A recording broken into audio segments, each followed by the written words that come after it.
નમસ્કાર મિત્રો, સ્વાગત છે તમારું અમારી ચેનલ જીવન સત્સંગમાં। જો તમને અમારો આ વિડીયો ગમે તો વિડીયોને લાઈક કરી ચેનલને સબસ્ક્રાઈબ કરો અને બેલ વગાડી લો, જેથી કરીને ચેનલ પર પ્રસારિત કરવામાં આવતા નવા વિડીયોની માહિતી તમને મળે। ફાગણ માસ 2024। ફાગણ માસમાં ભૂલે ચૂકે ન ખરીદતા તાંબુ અને આ 3 વસ્તુઓ, દુર્ભાગ્ય પીછો નહીં છોડે, થઈ જશો કંગાળ। એના માટે કરો એક મહા ઉપાય। ફાગણ મહિનો હિન્દુ કેલેન્ડરનો છેલ્લો મહિનો હોય છે।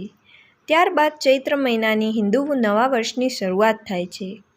આ મહિનો ભગવાન શ્રી કૃષ્ણને સમર્પિત હોય છે।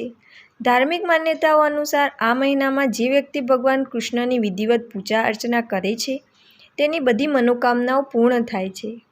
આ ઉપરાંત આ મહિને કેટલીક વસ્તુઓની ખરીદી ન કરવી જોઈએ। આવું કરવાથી તેનું ખરાબ પરિણામ મળે છે। ત્યારે જાણીશું કે ફાગણ મહિનામાં કઈ વસ્તુઓની ખરીદી કરવાનું ટાળવું જોઈએ। ચાલો જાણીએ।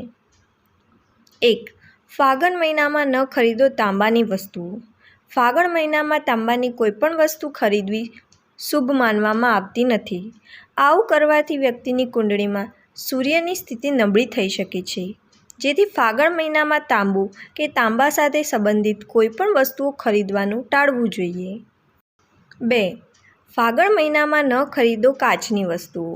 ફાગણ મહિનામાં કાચની વસ્તુઓ ખરીદવી શુભ નથી માનવામાં આવતી। કાચ શુક્રનું પ્રતિનિધિત્વ કરે છે, જેથી ફાગણ મહિનામાં કાચમાંથી બનેલી વસ્તુઓ ખરીદવાથી શુક્ર દોષ થઈ શકે છે। પરિણામે વ્યક્તિને ભૌતિક સુખ સુવિધાઓમાં સમસ્યાઓ પેદા થવા લાગે છે, જેથી ફાગણ મહિનામાં કાચ કે કાચની બનેલી કોઈપણ પ્રકારની ચીજવસ્તુઓ ન ખરીદવી જોઈએ। 3. ફાગણ મહિનામાં ન ખરીદો ધારદાર વસ્તુઓ। ફાગણ મહિનામાં ધારદાર વસ્તુઓ ખરીદવી યોગ્ય માનવામાં આવતી નથી। માનવામાં આવે છે કે આ મહિને ઘરે ધારદાર વસ્તુઓ ખરીદી લાવવાથી ઘરમાં વાસ્તુદોષ ઉત્પન્ન થઈ શકે છે। આ ઉપરાંત ઘરમાં કટકટાશ પણ થઈ શકે છે, તેમજ ધારદાર વસ્તુ ખરીદવાથી શનિ દોષ પણ ઉત્પન્ન થઈ શકે છે। 4. ફાગણ મહિનામાં ન ખરીદો કાળા વસ્ત્રો। ફાગણ મહિનામાં કાળા કપડાં ખરીદવાથી દુર્ભાગ્યપૂર્ણ સાબિત થઈ શકે છે। આ મહિનામાં પીળા વસ્ત્રો પહેરવાનું મહત્ત્વ છે।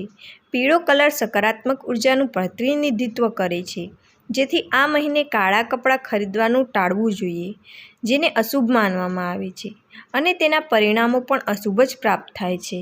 ફાગણ માસમાં કરો આ મહા ઉપાય। ફાગણ માસમાં સૂર્યોદય થતાં પહેલાં ઉઠીને પોતાના નહાવાના પાણીમાં 1 ચમચી ગુલાબજળ ભેળવીને સ્નાન કરવું। પછી ભોજનપત્રને પૂજાના ઘરમાં રાખી એક દીવો પ્રગટાવો અને ગાયત્રી મંત્રની 3 માળા કરવી। આ મહા ઉપાય જીવનમાં હંમેશા ખુશીઓ લાવશે। ધન્યવાદ।